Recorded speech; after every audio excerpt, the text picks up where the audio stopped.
welcome back to the Briarheart 02 YouTube channel. Today I have with me to discuss the Fifth Doctor era, Dylan Heath, also known as Lord Slug. Hello. I also have Jacob Licklider. Hi.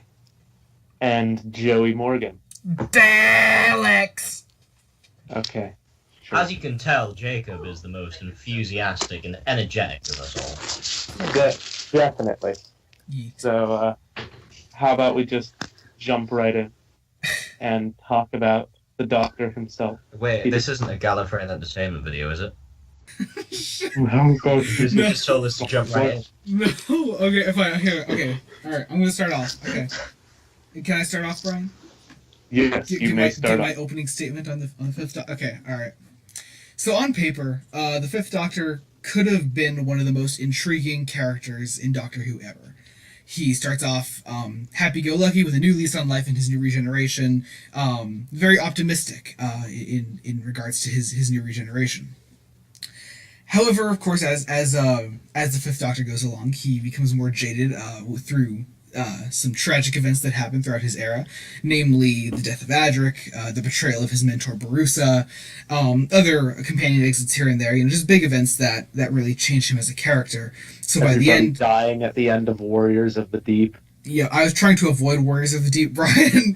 So anyway, so that by the end of his era, he's pretty much given up, and he makes one final heroic sacrifice to save someone he barely knows, or at least that's how it goes in the TV series. And on paper, it's a really good idea, but Peter Davison takes that and just plays it as average as he possibly can, and it's so boring. Because he really could have been an interesting character, and Peter Davison just plays it so straight. Every script he's given, he's not a bad actor. I mean, he's quite good, but I feel like he could have done a lot more with the character, especially with what he could have been given, or was given. Really, he was actually given some pretty solid character development. He just didn't do too much with it, and you weren't able to see that character progress in the way that you should have. And yeah, so overall, I'm not a huge fan of the Fifth Doctor. I think it could have been a lot better than it was. I get what you're saying there. For me, it's always been like the Fifth Doctor has always felt to me like the most useless Doctor. Like, for a lot of his stories, he doesn't really affect what's going on around him. It's more so his companions, and even then, his companions don't really do too much. Things just sort of happen. And do you not think that's maybe a nice change of pace from the Doctor being the most important person in every single bleeding story? That is true, but, looking back on it, he's like, God, he's useless. So are we talking about the Fifth Doctor's character here, or just our opening thoughts on his whole era? His character. His character. Well, I've got to agree with Joey that he definitely does get some very good character development, and maybe to an extent I agree that perhaps his acting wasn't that strong. However, I would argue that despite the good character development, he was handed a bunch of really, really shit scripts, of which the dialogue was utterly, utterly awful.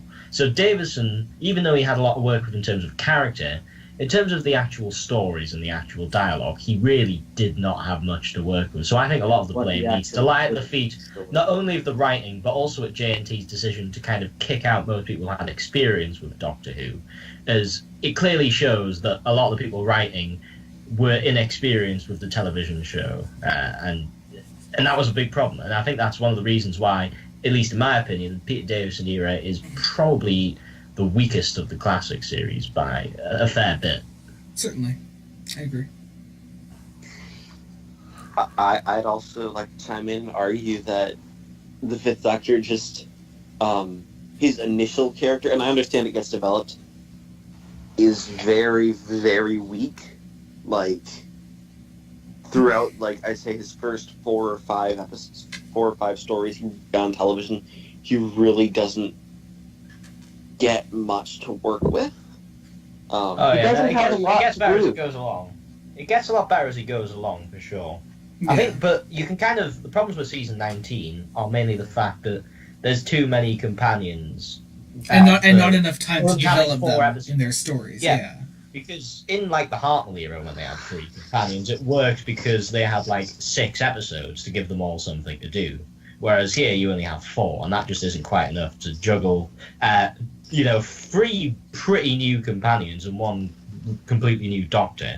Yeah. Yeah, and JNT didn't like 6-parters, so... Which is stupid. But, I mean, hey. Whatever. Yeah, I've just genuinely felt like, and I know Joey hates it, but prime example being Warriors of the Deep. The Doctor utterly useless in that. He's just like, so you don't want to make peace? Silurian says, nope, and he's like, oh, okay, I'll just fuck off then. Yeah, pretty much. I mean, it's... Like I said, like, the pacifist Doctor that Peter Davison starts to play only really becomes interesting once Davison actually starts playing the full character arc that was laid out for him, and that happens in like his last 3 stories. You see it in Resurrection of the Daleks, him trying to kill Davros and pretty much having no mercy on any of the Daleks he comes across. Planet of Fire, not really too much mercy in regards to the Master, and then of course, him being at his most desperate in caves. His character arc really only picks up in those last couple stories because Davison finally amps up the performance in those. I mean, I'd also argue there's also a part of just the why the Doctor doesn't develop is that he isn't allowed to naturally sort of act with his female companions. Yeah. Like, because JNT was so anti-romance, which, don't get me wrong, I'm anti-Doctor Companion romance. He wouldn't allow Davison, like, any sort of physical contact with his female companions. Yeah.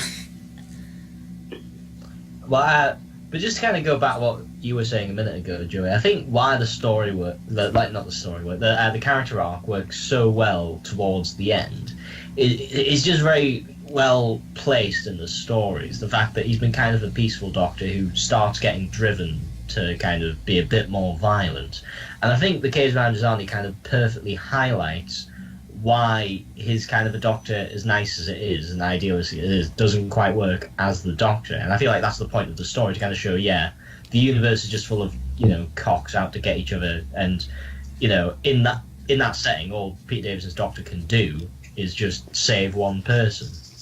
And that was about it. And I think that's why it worked really well. And the transition to Colin Baker being much more brash and arrogant and, a violent person. And just having more of a screen presence than Davis. Exactly. But I think my biggest problem with his character arc is that it should have been a much slower progression than it was. Everything his entire character arc pretty much gets shoved into the second half of his last season, and then it becomes really damn good and really fun to watch. But before that, he's just kind of muddling along and doing whatever the hell he wants. Not quite in the whatever the hell he wants in the way that Tom Baker did, in a much more boring whatever the hell he wants. Yeah. Much more but boring. Again, he's not allowed to actually do whatever he wants. He's just doing what like his costume. This Doctor is pretty beige. Yeah, no, I mean, I like Davison's Doctor, but I don't love him. And again, a lot of it's to do with the writing, but some of it is to do with the acting perhaps not getting quite as good until the end, and the character not getting quite as interesting until near the end. And Big Finish have done a lot to kind of make him enjoyable in every story. Like, it's not a Big Finish story where I think the Fifth Doctor's boring. He's always good in that. But on TV, he spends a lot of his era being a little bit dull, which is a shame, because there was a lot of potential there, and it was fulfilled by the end. If only it went for another season. If it had went for another season, could have been brilliant. It could have completely redeemed it, but because it didn't, this is what we're stuck with. I think it's kind of funny that, like, Russell T Davies took quite a lot of cues from Davison's arc for Tennant's arc, which also kind of failed. Are you insinuating that David Tennant had a character arc? Okay, time to move on to Adric. My god, Brian, okay, wait, We're not Brian. getting sucked into a Tennant rant, okay? Brian, what did you just try to do? Did you try to turn a bad conversation to Adric? Did you try to save it with Adric? I mean... Like, really, Brian? Okay, what's my solution to this horrible conversation that we're about to get into? Oh yeah, I know, let's talk about fucking Adric. Well, I know why Adric's a good thing. Big Finish does him well? No. No. It's because he 9/11 the dinosaurs.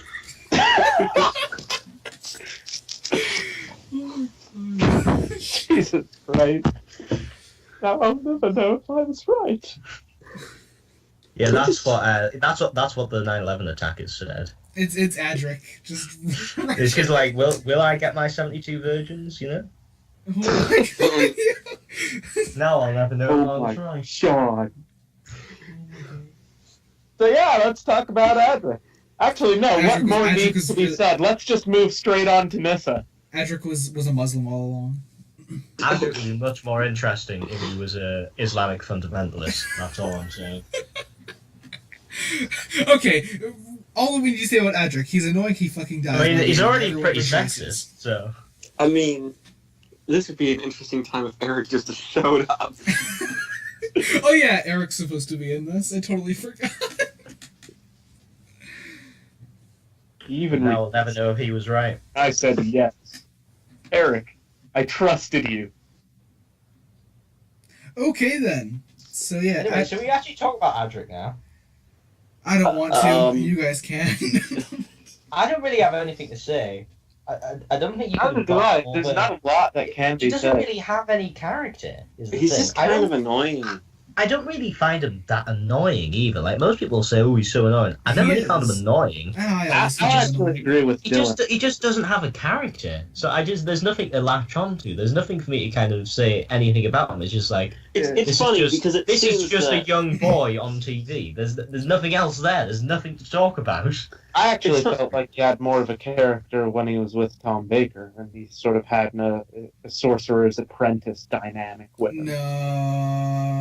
I think Tom Baker just kept him in check because Tom Baker didn't want to deal with any of his bullshit. That might be it, too.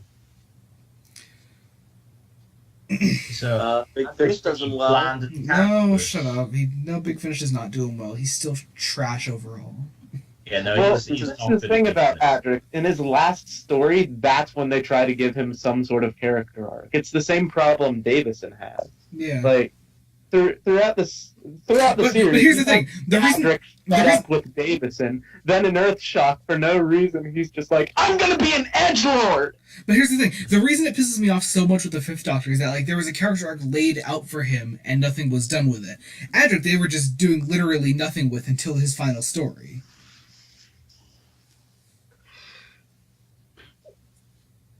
Yeah. I don't disagree with that. That's kind of true. I mean, yeah. There's nothing to say about Adric. Exactly, it's just so he's so unremarkable. I mean, okay. Let me put it this way: if he didn't die when he left, nobody would fucking remember him. Yeah. I mean, at least he twists his ankle more than. Adric is here's the thing. Adric is the male Katarina. Adric is the male Katarina. Let's move on. Don't irate Brian. Don't besmirch Katarina. Katarina is okay. She actually has character. Okay, but Dylan. On to fucking Nissa. Okay, before we move on, I just want to say one thing. Dylan, you made the analogy, if he didn't die by the end, nobody would fucking remember him. It is the exact same thing with Katarina. Well, not really. Because if she'd had more episodes, how do you know people wouldn't have remembered her? Well, exactly, but here's the thing. Her going when she did, if she had not been killed off, nobody would care. How do you know? Because we hadn't seen more episodes of her. We don't know. Well, exactly, that's what I'm saying. They were always going to get rid of her in Delos Master Plan Episode 4. So, if they did not kill her off... Well, they weren't always going to. They weren't when they wrote the Mythmakers, but then they changed their mind. She was never in the Mythmakers. They just wrote her in because Maureen O'Brien... was cut short. Oh yeah, that's true, isn't it? Yeah. Oh well. Yeah, but still, I think that she had a lot of potential as a character. She did, and I agree, but still, like. And so I don't think that comparison works. Well, it does for when she. Okay, time to move on to Nissa. Nissa is just as unremarkable. Well, except she has the key difference of actually being quite good in Big Finish. Well, yeah, exactly. But on TV, we're she just gets absolutely zero bugger all development. She's just a girl, a nice girl, but a girl. She's not annoying. she's good. That's a She's not plus. annoying. I'd say she's good in Keeper of Traken and Legopolis, but Fifth Doctor. I mean, she's she does basically nothing. she's basically the younger female version of Peter Davison's Doctor, more or less. I mean, like Sarah Sutton's a good actress, and so when she gets to shine in stories like Black Orchid, you know, she's really solid. But Nyssa as a character is just nothing. Again, it's just the problem of having 3 companions with only 4 episodes per story. Yeah. I mean, there's a reason why the Big Finish adventures with just 5 and Nyssa are so highly acclaimed, because they give her something to do. I mean, like, here's the thing. No. So obviously, Pete Davison. obviously in season 19, like, Nyssa is nothing because she's crammed in with the other companions and nobody gets any development there. But then I mean, they even wrote her out in Kinda. Yeah, I mean, like, after that's over, you have Arc of Infinity and Snake Dance. Snake Dance, she's obviously pushed aside, and Arc of Infinity for the Arc of Teigen coming back. Well, yeah, because that's Tegan's story. Exactly. And then it's And then back to 3 companions exactly. again. So That. yeah, so she has no room to breathe and no room to actually expand as a character on TV. Doesn't Snake Dance actually happen right after Arc of Infinity, which Yeah. is the second Mara story? So that is also a Teigen story. That's However, what I said, Brian. between Snake Dance and Modern Undead is Goth Opera, the book, and she's really good in that. So, yeah. Well, thanks for your opinion, Jacob. That was Joey. See, here's the thing. I'm learning from Jacob to be a book weeb, so Yeah. that's Sorry, about you where sounded I'm. You sounded really downbeat, so I thought, oh, it must be Jacob. Sorry, so that's I'm about not down. where I'm at. Hey, how do you identify my voice? Annoying, you know, like a kind of, you know, a little dog that's kind of going yip yip.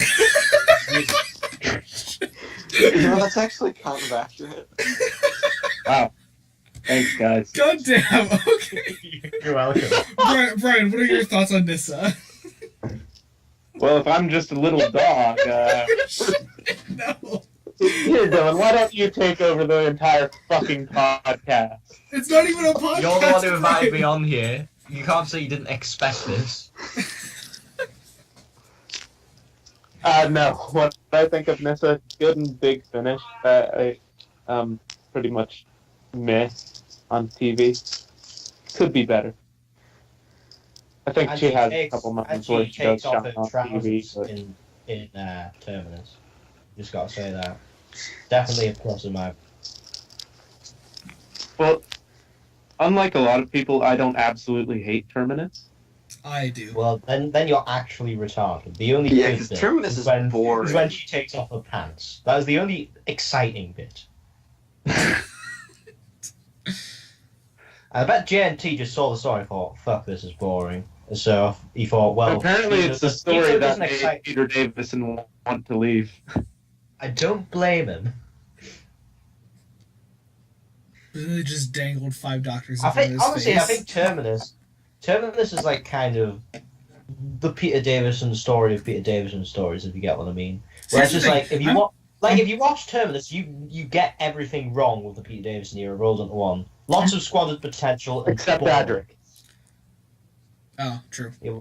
Adric's only in a third of his episodes. So Well, okay, here's the thing. Like, I'm pretty sure Peter Davison would have left by the end of season 20 if it weren't for the 20th anniversary special and for them actually offering Robert Holmes to write a script for his last season. yeah, I'm very glad that he stayed on because the King's Demons would definitely be even worse than the End of Time. That would have been the perfect Dylan. That would have been the perfect regeneration story. What are you talking about? Well, what would he die of? Boredom.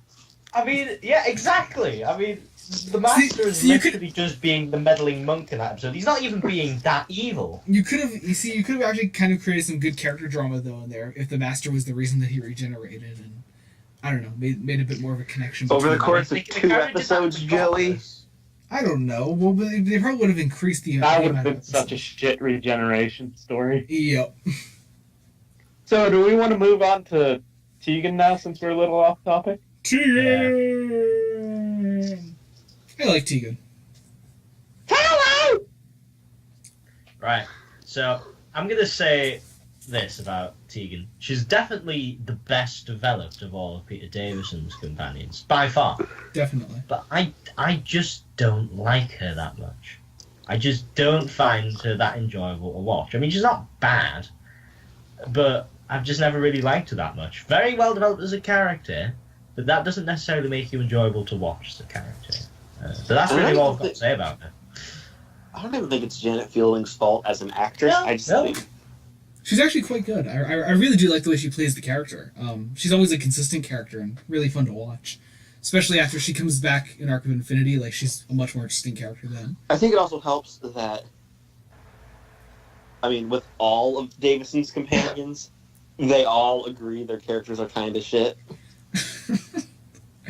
I just think it's hilarious how much. I just think it's hilarious how much Peter Davison and every actor who worked with him on his era consistently just hate their own era.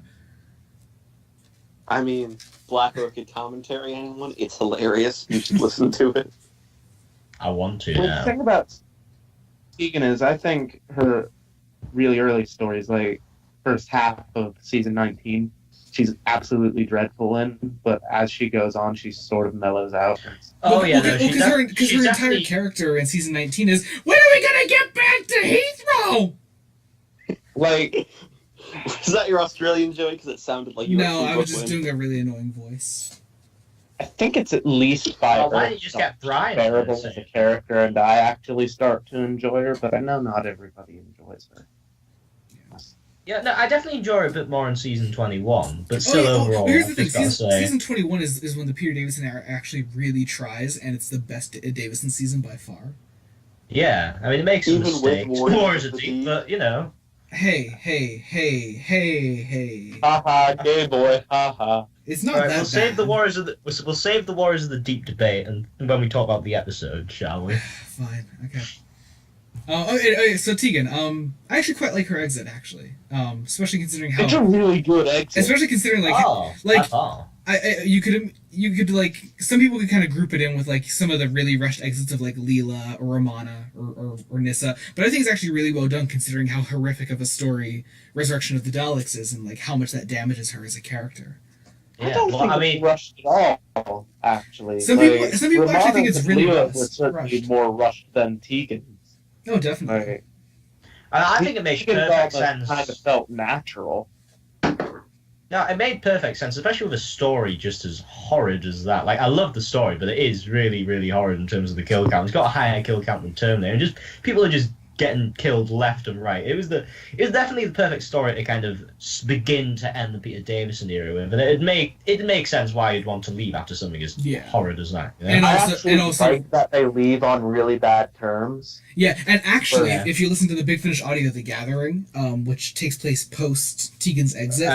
Don't spoil it. I haven't heard it yet. okay, I won't spoil it, but like still, it takes place post Tegan's exit, and it's really It's nice. not as good as The Reaping, but it does It's some it's interesting- it's pretty damn close, I'd say.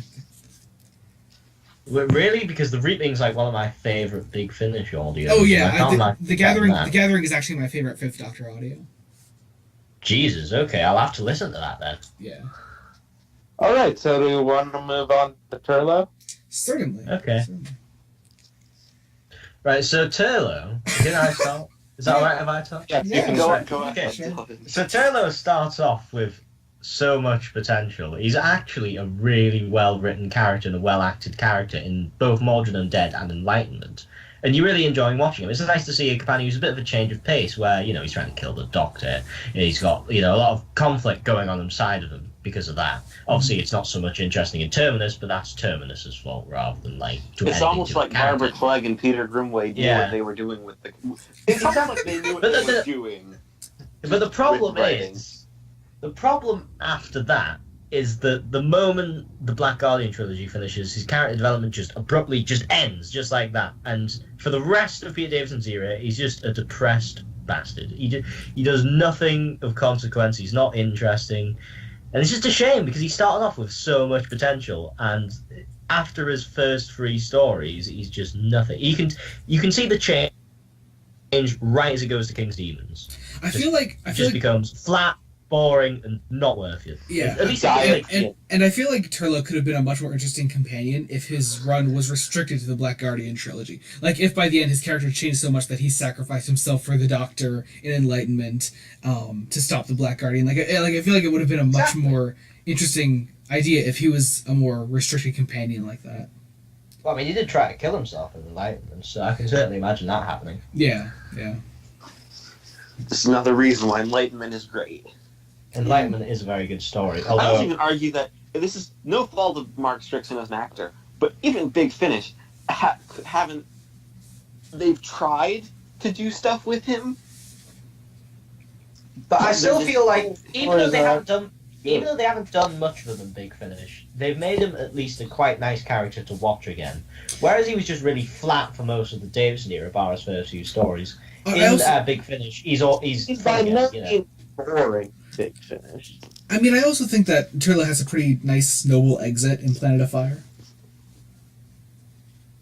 It's not like the best, but I mean, like he has a nice fitting exit for his character. And he saves Perry. He does. In his underwear. Yeah. It has eye candy for both. Because, I mean, we know why J&T hired him. He wanted to do in that schoolboy outfit. Well, apparently J&T actually used the argument on set, like, oh yeah, it's something for the dads. When somebody would question, like, when somebody would, like, question the choices of, like, Nicola Bryant's costumes. I mean, come on, you're in Lands of Rotty, you know. You're not going to be wearing, like, a Victorian gown or something. Well, yeah, but I mean, like, he would do that, like, not just in Planet of Fire. He would do that for like, Two Doctors and other scantily clad Nicola Bryant stories. Oh, what? So you're going to make her wear lots of clothes in bloody Spain? Well, no. But the actual argument that J&T used was it's something for the dads. My argument would be it's Spain. Let them wear something a bit lighter. I mean, let Colin Baker take off that jacket. Which is weird since J&T was gay. Yeah. So we seem to have moved on to Perry now. J&T thought about everyone. We're forgetting the essential Fifth Doctor companion. The companion that comes between Turlo and Perry. The most important companion, Brian. Kamelion. He was on my list. I'm looking at my list and I just skipped him. Nobody can blame you for that, Brian, because he is just the worst. Like, actually, nothing. Dylan, it was right in front of me, and I was just like, so, Harry? Like, there's just a mental block your brain has, because you skip Kamelion, the series skip Kamelion, anybody with a bloody brain skips Kamelion. Even the expanded universe skips Kamelion. There was nothing about Kamelion that is ever interesting. He had no potential, and he was just an utter waste. The King's Demons was utterly awful, and Planet of Fire wasn't as bad, but he still had no presence in it. I mean, just what even is Kamelion? John's fucking right. Even the expanded universe skips Kamelion. Yeah, like, there's exactly. only one novel that has Kamelion in it, I think. Exactly, but do they even do anything with him in it? Yeah, because he's on the cover. Well, anything significant? Like, anything, like, it's not just misleading, is it? I think he does stuff. He takes... He does more stuff than he did on television. Okay, it's so weird, though, considering, like, you know, nobody gives a shit about Kamelion, but his exit is actually kind of interesting. His sacrifice for the Fifth Doctor. I think it's really out of because literally, all he does on Planet of Fire is just... The Fifth Doctor... What the fuck? You didn't even know Kamelion! Exactly. Well, I mean, I guess that also explains the Fifth Doctor's complete impassiveness to it. They're all sobby because Kamelion's dying. It's like, who gives a shit? Literally, the moment after the King's Demons ends, and Kamelion just kind of walks out the room, and he just says to Tilo and Tika, right, let's put that fucker in the cupboard and just forget about him. He's shit, you know? I mean, who wants to be walking around with that, you know, stiff son of a bitch? And I mean... couldn't they just not include the robot form and, like, maybe just recast him every episode? Exactly! That would actually be interesting. But, of course not. I can just imagine the scene after King's Demons. They're helping Kamelion into the TARDIS. He's like, "Oh yes, I can't wait to explore the universe and do everything that you guys do." It's like, oh, okay, so this is your room. They leave the room and they just fucking lock him in there. they put the room in storage. Put some Zyklon B in the room. And they just completely Like, forget robots, about it. And they just completely forget about him until Planet of Fire. That's why Planet of Fire opens with them like hearing the noise, and they're like, "Oh shit, Kamelion!" Also, it was another one of J&T's. Well, K9 was popular, so let's make another robot companion. Fucking season 20. Good answer to K9, JNT. Best one. All I'm gonna say is the only Doctor that can work well with like a robot companion was Tom Baker, and it was always only going to be Tom Baker. He just has that kind of, just something about his Doctor where that would work. It wouldn't really work with any other Doctor, especially not Davison with how plain and serious he is. I mean, like K9, K9 may not have been the best character himself, but Tom Baker always worked off of him really well, even though it was because Baker and Leeson were and still are really good friends. Yeah. Well, I think also part of that comes from the fact that K9 is really serious. He's like strictly logical, and the Doctor's all bouncy, and the K9 just tries to shut that down all the time. Yeah, and that's where a lot of the straight humor man. comes from. Whereas It also helps that Kamelion was serious, and Peter Davison was serious, so there was no dynamic. Also, to be just the general era, like the general types of stories that J&T did in the Davison era, where they're more stricter sci-fi. I don't think a robot companion would have worked just with any Doctor in those types of stories. Yeah, like imagine having K9 and something like I don't know, Curse of Fenric. the Seeds of Death. It just wouldn't really work. It would imagine like okay, let's put K9 in like. I'm trying to think of a decent Davison story. In Modern Undead. He's like, trying to think of a decent Davison story. Just period. That's where the sentence ended. Oh, I'm just trying to think of a decent Davison story. There must be one somewhere. I love Kinda. Kinda's decent, Oh, but fuck Kinda. that's not quite hard sci-fi. So we've still got two more characters to talk about. Oh. Yeah, no, well, but pretty much about a robot companion just doesn't work with the tone of the Davison era, and the fact that everybody's so straight-faced means there's no dynamic. So yeah. Okay, so let's talk about Perry. Perry! Oh, are we talking about Aramon too? No. No. Oh, come on. I wish we were. No. But she's great. Like, she's amazing. She's what makes Perry Wow. great with Davison. Like, No. No. okay, fine. So, Wank over Perry... on the expanded universe section later, where we all wank over the expanded universe stuff. There's a reason we always have an expanded universe section, Jacob. So are we just going to do, like, first the Sixth Doctor session, Perry and Mel? Okay, so let's okay. No, the math. All right, No, Perry. so hang on. I'm going to talk about Perry. All right, so Perry. It's kind of hard to when we're just talking about the Fifth Doctor. But it is kind of interesting. That Planet of Fire mostly seems just like a generic companion introduction story, and it very much is. Though, without delving too much into expanded universe, I do feel like they've expanded upon it more, and it works a bit better because of the expanded universe. But Planet of Fire is a pretty basic introduction story for Perry, and it works well enough. She's she's introduced fine, and she's kind of thrown right into the action. With meeting Kamelion and him turning into the Master, and her first story being she was sexually assaulted by her stepdad. I don't know. Yeah.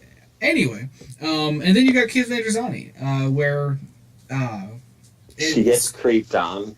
Yeah. By a Phantom of the Opera David Bowie wannabe. Yep. And Nicola Bright's a really good actress. I think she plays the character really well, especially in Caves.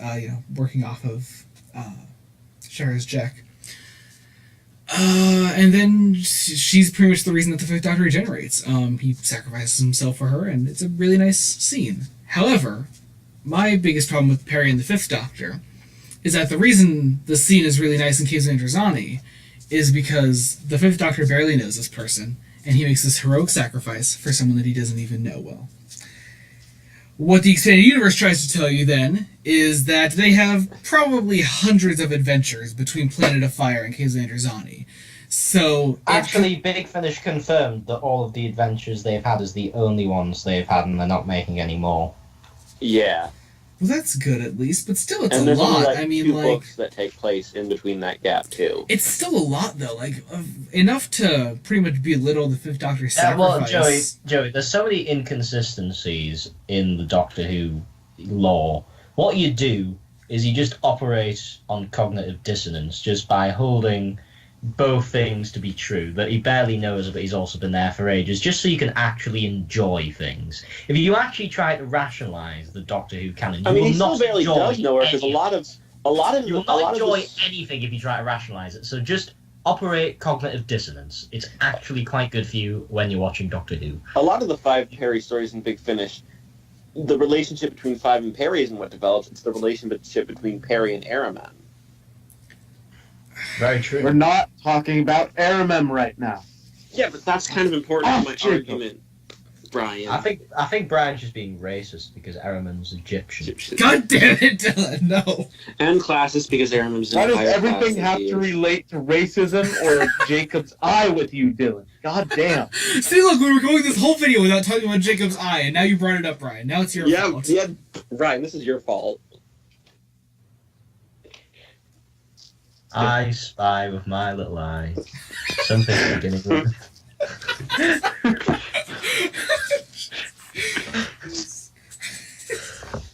Oh, shit.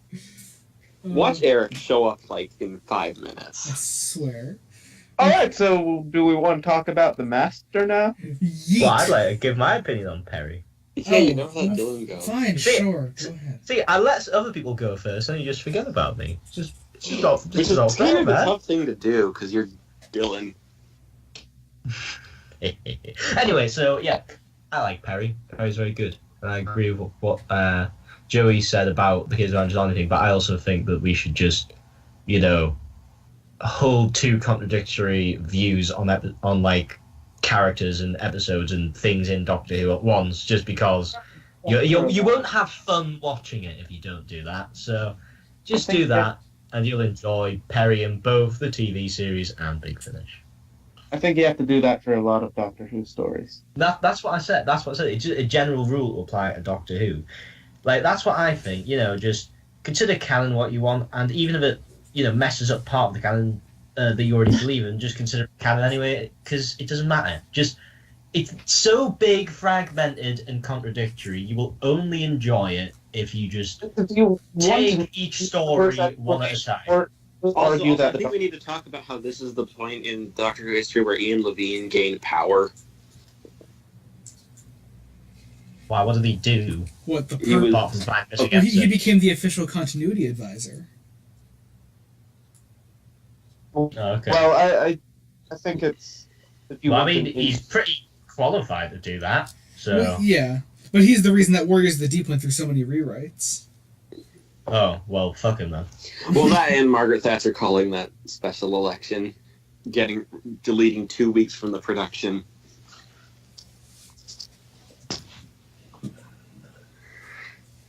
Anyway, So, Brian was trying to move us on to the Master before Dylan so rudely interrupted, I believe. Well, I was So gonna... rudely interrupted. He rudely skipped by me. Am I the new chameleon? to say... Am I the new chameleon here? Is Yes, you are, Dylan. No, Oh my god, yes, now, Chameleon. see, Dylan, now you did this to yourself. You're gonna be Chameleon in the thumbnail now. no, I've Eric got that right is here. the chameleon. Eric is chameleon. because Nope, he's too completely late. skipped. Too late, Dylan is now Chameleon. Because he didn't show up. Can I still be Perry's tits on the thumbnail as well? Anyway. Retrospective. Anyway, I was going to say, if you want an in-universe explanation for why the canon is so fucked up, you could just argue that the Doctor is constantly rewriting his own timeline. Because, he's a fucking time traveler. Or- Books or- are canon, and they will always be canon. Or there's the No, John, you're not or there's the John Right. Peel explanation where the Doctor wipes his own memory every now and then. Yeah, well, no, that's the Stephen Moffat theory of how things work. Well, that John Peel created in Time World Genesis, the masterpiece. Actually, no, that's actually probably Paul McGann Expanded Universe's fault because He gets amnesia every other story. Exactly. Anyway, on to the master. The Master. God, Anthony Ainley is just boring. Okay, let me redact that, kind of. I think that Anthony Ainley's Master doesn't work very well because of the way he's written. Anthony Ainley himself is a phenomenal actor. He plays it up. He's kind of camp, but he's fun to watch, and he still plays. Ainley can do a really good master. I mean, have you seen Survival? Yeah, exactly. He could do it really well. It's just he was never given the writing that he needed in the Fifth Doctor. I'd even say Logopolis. He's a pretty good master. I disagree there. No, I'd say Logopolis is the only time that Ainley really shines as a good master. The rest of the time, partly to do with the acting, partly to do with the writing, probably mostly to do with the writing, he's just a really lowbrow Roger Delgado. Because the thing about Roger Delgado's master is he was a very well-written character, very distinct, very like, downplayed. And that's why it worked, because it was nice and downplayed, and it was a bit more complex, whereas I feel like they're almost just doing a caricature of Roger Delgado's master with extra caps added in. And I don't think it's actually. It's not bad. It doesn't. I think he portrays what he's given really well. But also, why is Ainley always in like a costume? It really is the like right in a disguise? Because the Fifth Doctor is apparently a dumbass. It's because he was in disguise like twice in the Pertwee era, so they just thought, that must mean the master must be in disguise all the time. Okay, but why does Davison always fall for it? It's like Davison. Wait, hang on. The Fifth Doctor meets the Master how many times throughout his era, and every time it's like, this really weird caricatured person is standing in front of me. I wonder who it could be, really, because clearly this person is up to something. Lord Estram. Kamelion the Sorcerer. Oh my god. Like, why is the Master in that disguise in time flight? Like, because why is he disguised the King's demons as well? It's like, who's he disguised for? How did he know the Doctor was even going to turn up? He could have just went as himself. Because here's the thing, it's so weird for him doing Khalid in time flight because at least because the moment he comes across the Doctor, he takes his disguise off by the end of the episode. Actually, that's a point. In most of the episodes, he's already set up his cunning plan and isn't expecting the Doctor to turn up. So what is the point of being in disguise? The only reason he takes at least in Castrovalva, he knows the Doctor's coming. Yeah. Yeah, but like most of the time, the moment he sees the Doctor, wouldn't it be wise to keep your disguise on? He just reveals himself then after he sees the Doctor. It's just cliffhanger. Well, my dear Doctor, you have been naive, and Peter Davison is like, well, actually, you should have kept it on. But I don't get that line. Why has he been naive? What has he done? What? I don't get the King's Demons. It's really shit because he's literally doing the meddling monk's job. He's just changing history. I just don't get it. Yeah. I can't even express how much I dislike. At least with Delgado, when Delgado used a bunch of pseudonyms and a couple of disguises, the Doctor would see right through them. Yeah. It's a Latin word. Mr. McCoy's Doctor sees right through them. He's just like, oh yeah, Mr. Sita, definitely the Master. Oh, and God, what was the other one? Also, I know it's not a disguise, but I feel like it's also worth noting that... But I mean, it's also worth noting that the Master in the Pertwee era once disguised his name as Colonel Masters. I know it's not a disguise, but I think it's worth noting that in Keeper of Shrock, Anthony Ainley plays Tremus, which is an anagram of Master, before he even becomes the Master. Wow, isn't that fun? Yeah.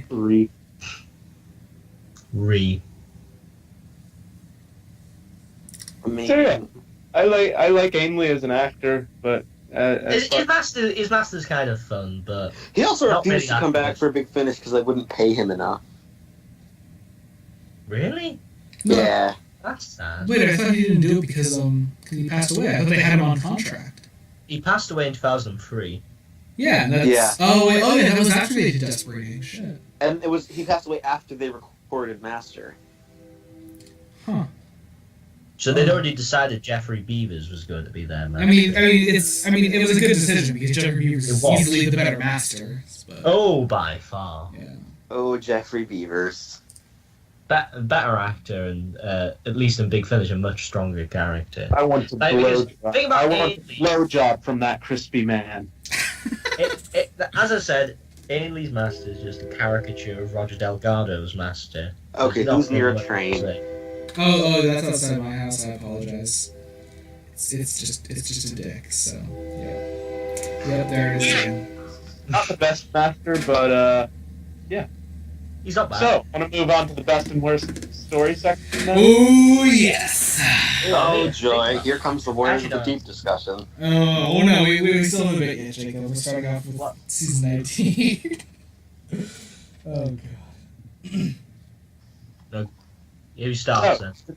19. Who wants to start? I'll start. Oh, okay. Jacob starts. Okay, Jacob. fine. Are we starting with best or worst?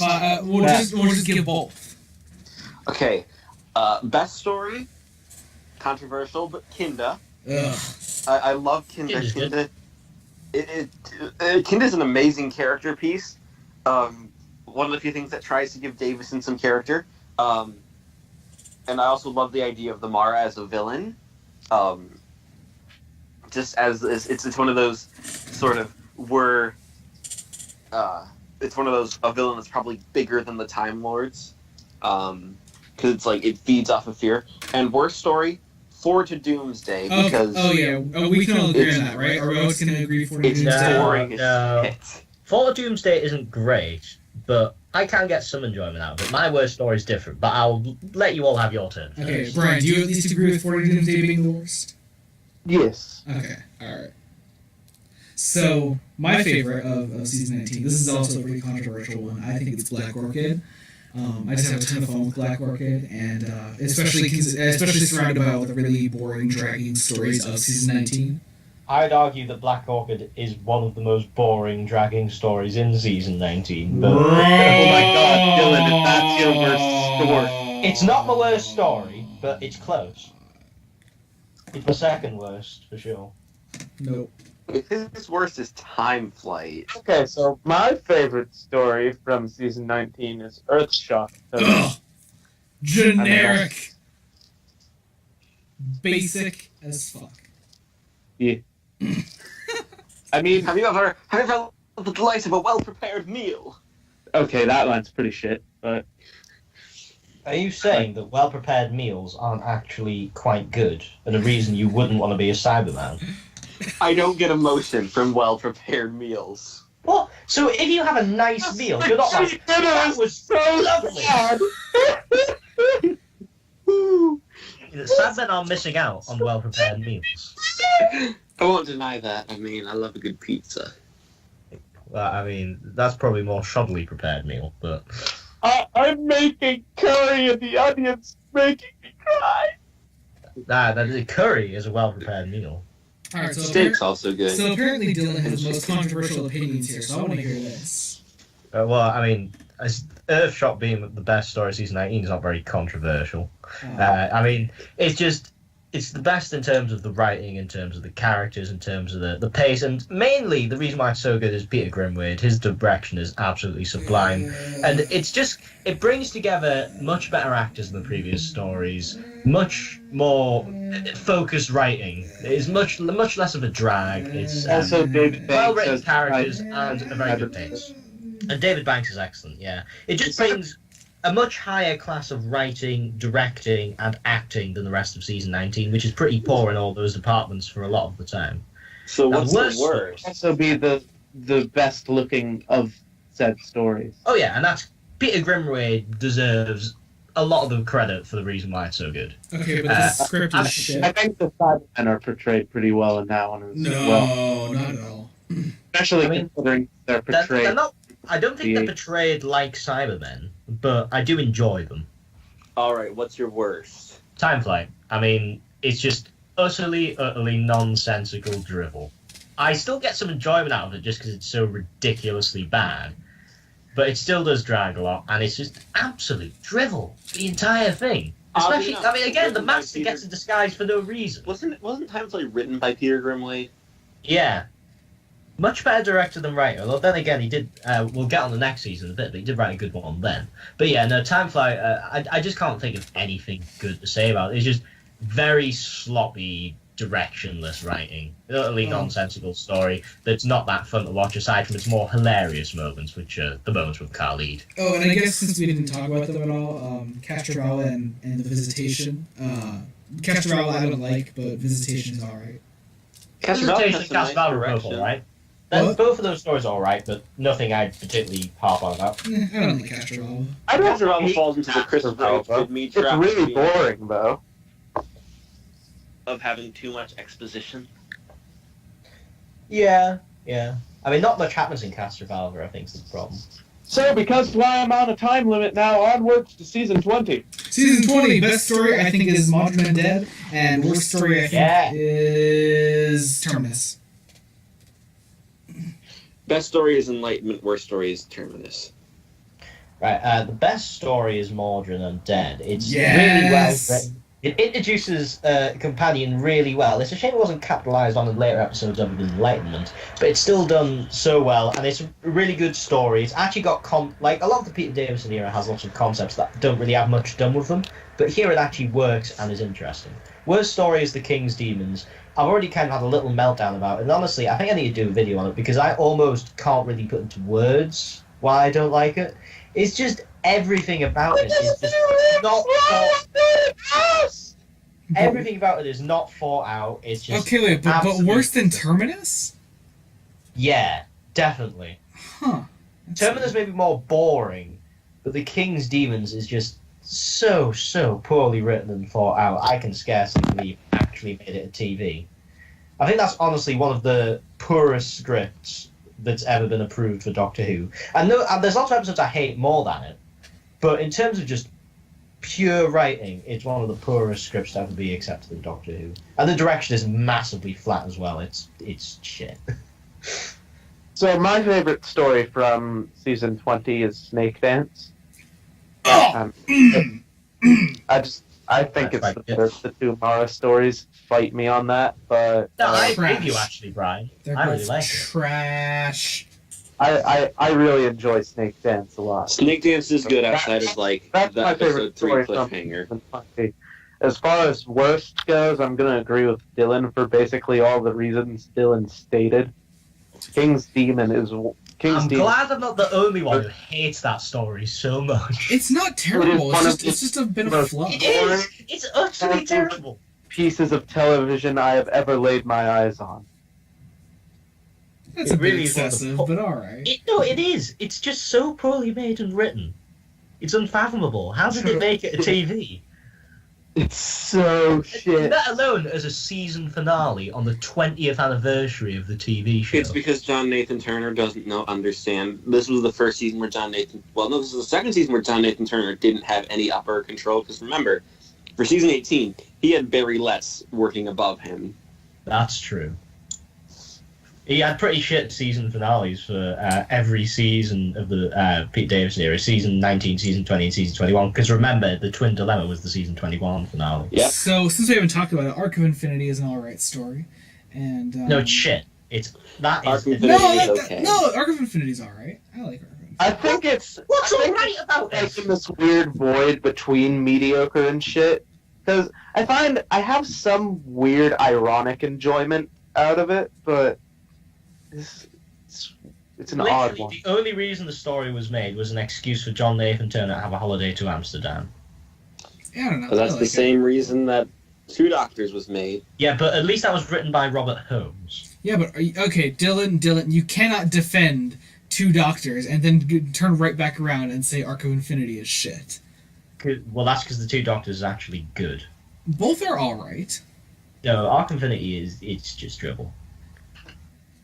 So none of this has to do with the fact that Two Doctors is written by Robert Holmes and features Patrick Troughton and Fraser Hines, does it? Well, that's exactly why it's good. It's got brilliant characters on writing in. Arc of Infinity does not have brilliant characters on writing in. Anyway, so since it's not part of Season 20, nor Season 21, Five Doctors is a pretty good story. Yeah, it's alright. Yeah. It was literally the fan-wankiest story before Zagreus, so... Yep. Yeah. No, the fan wankiest story before Zagreus. I swear to God, if you mention Lung Barrow, I'm going to burn. I wasn't gonna mention Lung Barrow. See, Brian, you brought it up. Another thing that is your fault, only because you're trying to prevent it. I was gonna say Legacy. Okay. So, Also, I don't know how he is, Joey. okay, yeah, but see, he wasn't gonna do it until you said it, though. Yeah, now I've got to bring up Lung Barrow because you made me bring up Lung Barrow. However, Brian, Brian, we do get to bring up the VNAs, however, because we could talk about the Fifth Doctor and Time of Revelation. Yes, in the expanded universe segment. Which we were supposed to have an Eric on. Where is he? Anyway, do we want to move on, Brian? Yeah, let's move on to fucking season 21, yeah. The best Davison season, actually one of my favorite 80s seasons. Alright, I'm gonna go... Well, I mean, it's definitely the best Davison season, but I don't think that necessarily means it's that good. It has like a few really good episodes in, but it also has some shit ones. I don't think it's good, but it's not that good really. It just looks good compared to the other two we've looked at. So I'd say my favorite of season 21 is Resurrection of the Daleks, and my least favorite is The Awakening. My favorite is Case of Androzani, because it's amazing, it's Robert Holmes, and my least favorite, Twin Dilemma. Oh, well, okay, well, just counting the Davison stories, what's your least favorite? You're gonna hate me, but Warriors of the Deep. Listen, boy, it is not that bad. Right, But it is the right. production. Let's discuss all of our favorites and least favorites. Then we'll get on to Warriors of the Deep. Okay. All right. Okay, so Dylan, you go next. Right, so my favorite is The Case of Androzani. I mean, it's just a really brilliant story, which finishes Davison's character arc really well. It's just the exact kind of story you've always wanted Robert Holmes to write. Just a world where the Doctor can't really have an impact, and he just tries to save one person. There's so many good characters, so much good writing. It's just so tense, like, you know, you're gripping on the edge of your seat the entire time. It's one of the best Doctor Who stories ever by Yet far. the Doctor still in his last story proves to be useless. Wah wah. Everyone's a total bastard in the story. Yeah. And then least favorite of 21 is, well, Warriors of the Deep. Okay, alright, Brian, let's just get this out of the way. Brian, I'm gonna say just my give me- favorite is Resurrection of the Daleks. Yes! And my least favorite is The Awakening. Yes! What's so Brian. bad about The Awakening? The Awakening's not that bad. It's really God, boring. The Awakening is atrocious. It is so boring. Like, you know how much you dislike. You know how much See, you Dylan, hate. The Awakening Dylan, is you know how much you hate King's Demons? That is how much I hate The Awakening. same. Oh my God, Brian, I don't think we've ever agreed on something But this much. there's actually some thought behind the script of The Awakening. There was none of that. For You the can make it good. The Awakening is the most boring two-part. I never Randy said it Davis was era. good. I never said it was good. I'm just saying it's I like think it's I just don't really have an opinion on it. I think it's alright. Shittest Davison story. Oh my Yo, God, it's I so agree. shit. I agree. Yes. Whereas Warriors of the Deep has the Merca, the overlighting of the direction. Is was it okay? directed But is Warriors of the Deep boring? Yes. No? Yes! No, it's not. Massively. It's at least It's fun to 4 watch. episodes.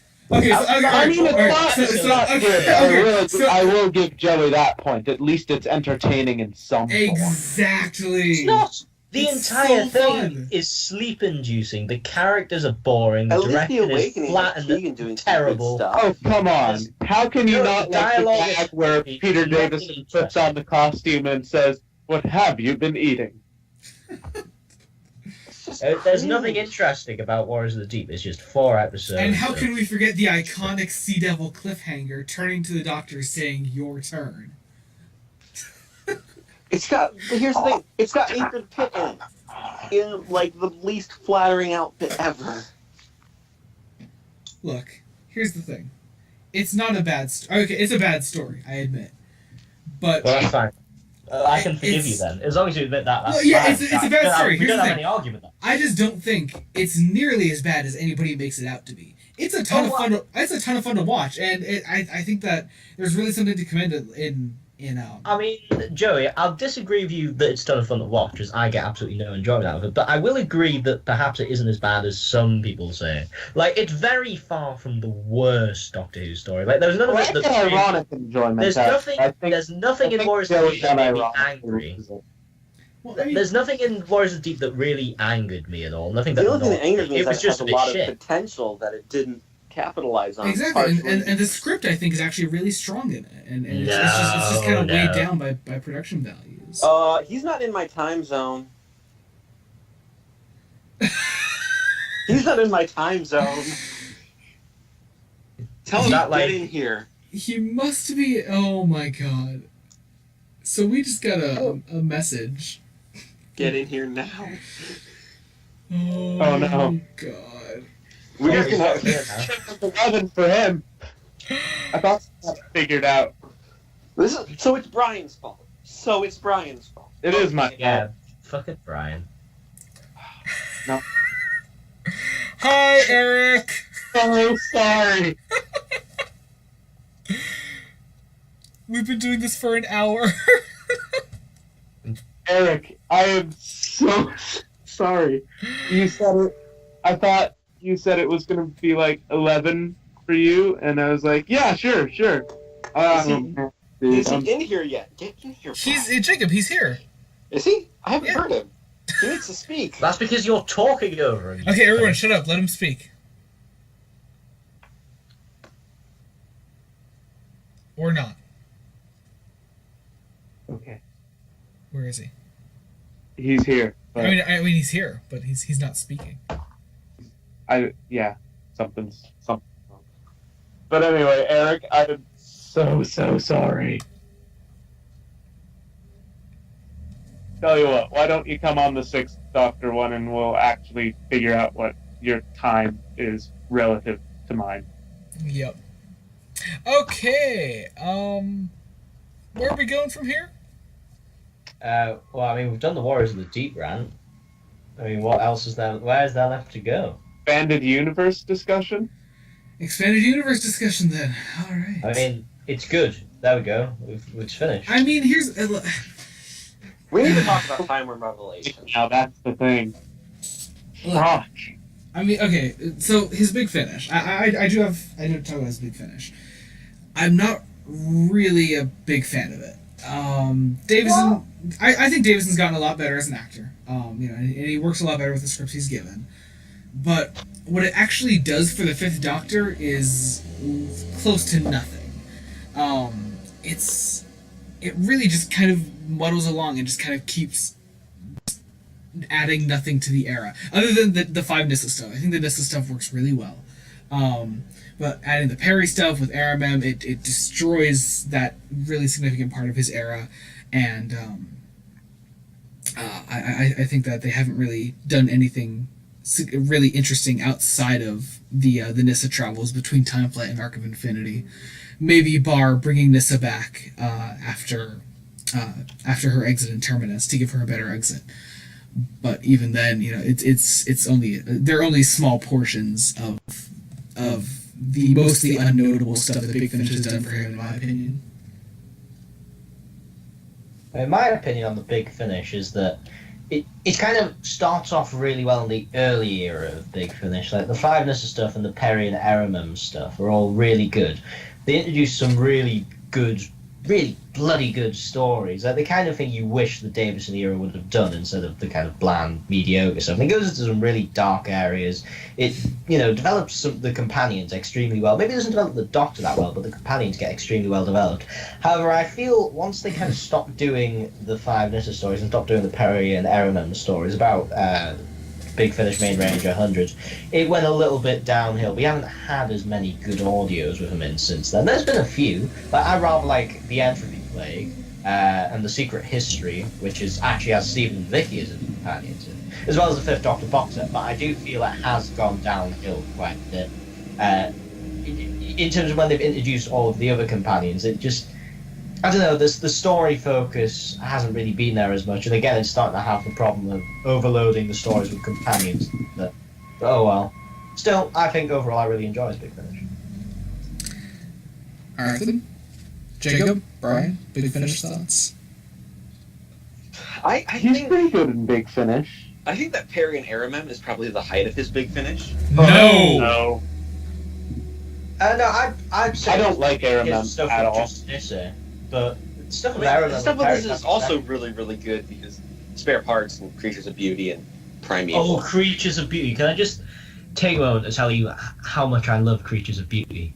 It's so, I mean, you're going wonderful. to anyway. It's so wonderful. I can't even. I don't even know what to say about why I like it. I just absolutely adore it. It's so horrid and dark and melancholy and great. I love it. You should all listen to it.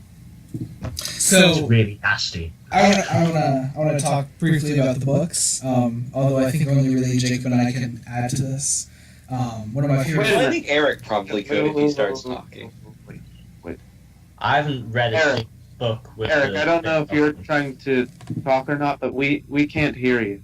So So the the only, Contingency Club is quite good. Oh, there we go. There he okay, is. hello. he's here. Yeah, no, I just didn't have anything to say until that.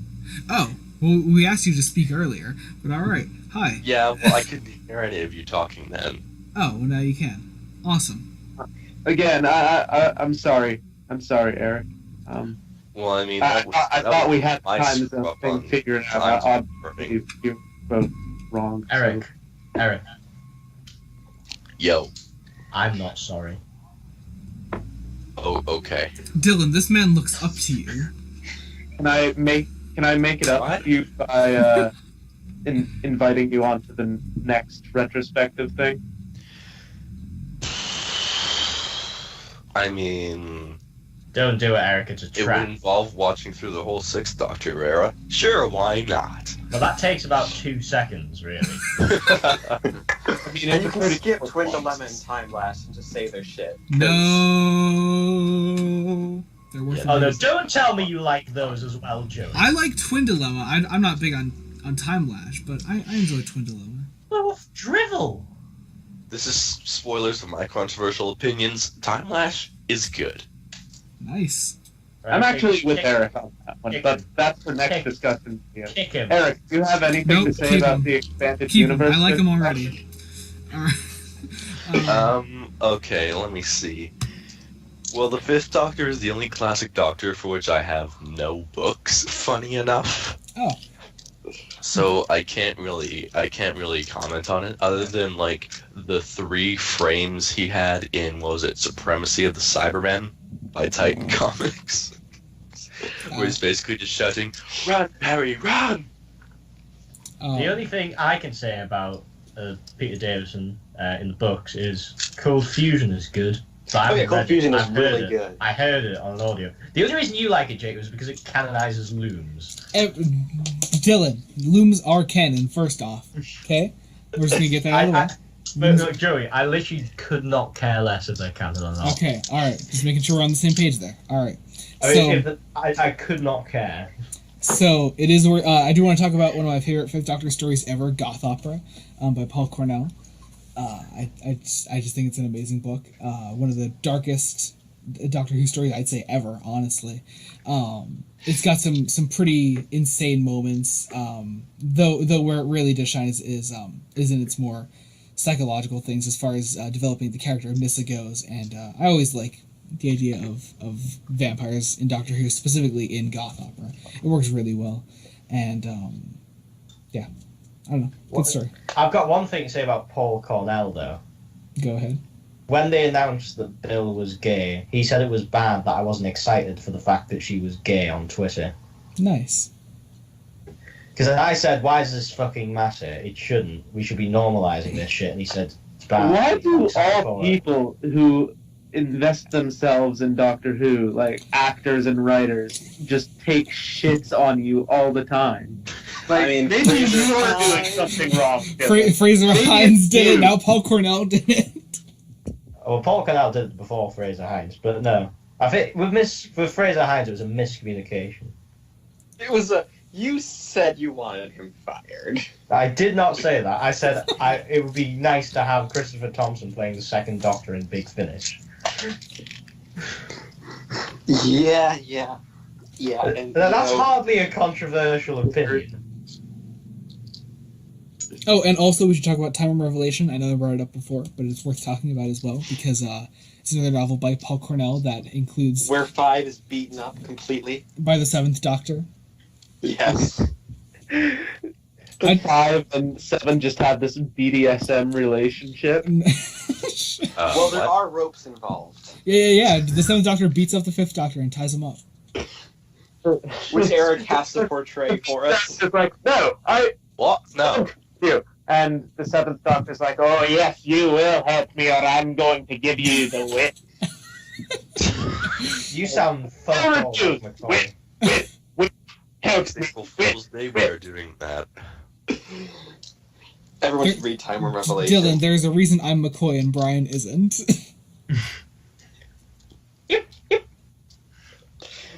And there's a reason we didn't have Brian doing our Davison. Okay, go on then, Brian. Do your Oh, Davison. okay. I guess while we're dissing Brian impressions, let's talk about how shit his first Doctor is. Who do we have doing one? Is that Rosenfeld? I have no clue. I don't even think we've cast him yet. Okay. Anyway, Brian, did we want to say anything else on the expanded universe? No, I don't think so. I think we've. What about the comics? Oh, the Kingmaker is fucking great. Jacob's Yes. And his 3 lost stories are amazing. the Council of Nicaea is really good as well. I know I already mentioned it earlier, but The Gathering is great. We're just gonna list off our Peter Davison recommendations now. I mean, sure, whatever. I mean, of course, Spare Parts is a must. Kingmaker is really good. Starman is pretty good. The Gathering. Creatures of Beauty again. Just got to emphasize that you got to listen to it. Primeval is good. And You Will Obey Me. That's good. 1963 Fanfare for the Common Man is actually really fun. Omega. The second Space trilogy. Omega. That's a really good one.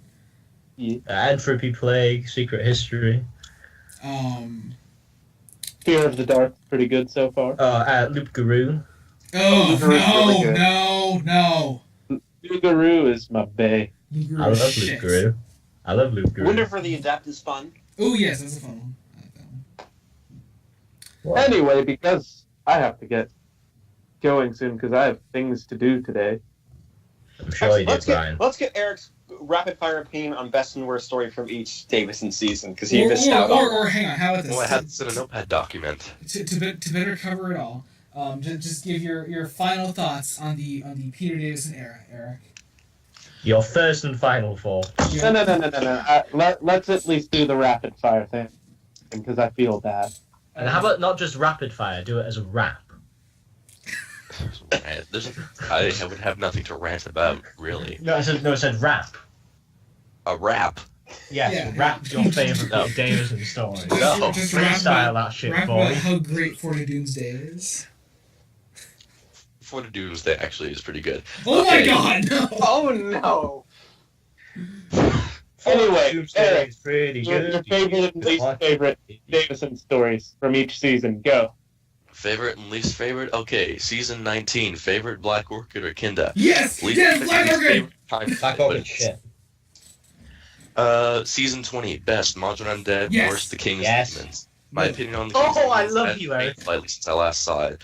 I didn't write down for season 21. So for season 21, obviously The Caves of Androzani is the best one. And the worst one would probably be, from memory, You'll be judged for what Whoa, you do. what- what- Deep. what- Yes! No! Actually, no, not Frontios in the You're way. outnumbered, brigade leader.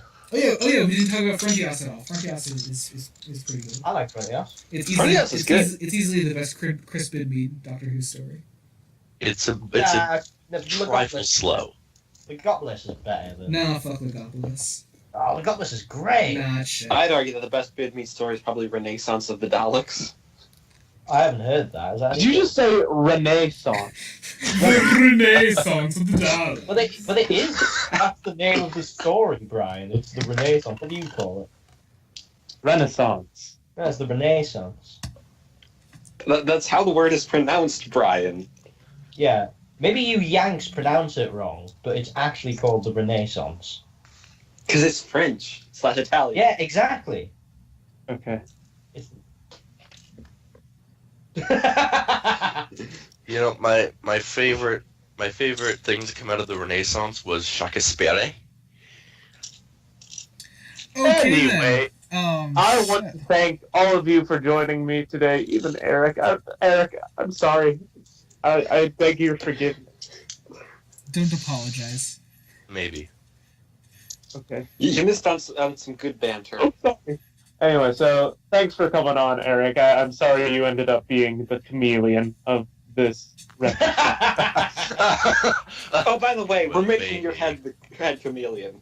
I don't think he's actually on the artwork I'm using. So. No, you have to find one with Chameleon, or just have him poke. Just Just have Chameleon poke. Chameleon is even skipped over in the art. Wait, That was just have Chameleon poking out of the side and Eric's head on it. Like you did with the Crispy Master for the Fourth Doctor retrospective. Yeah. Oh, we never said. We forgot a couple of things. Deborah Watling is dead. Of course. Are you recording, Jonathan Brian? Turner is dead. Why do you have to do that? I don't know. Mean. Because Brian forgot to check the recording a couple times. So yeah, I'd also like to give special thanks to Joey for recording. Yeet! And if anybody wants to say goodbye, do so now. No, so- I'm going to tell your audience to go away. Sorry no, for no. insulting you all, but No, I'm gonna cut off the recording right now, and I'm gonna get the last word on this. Goodbye.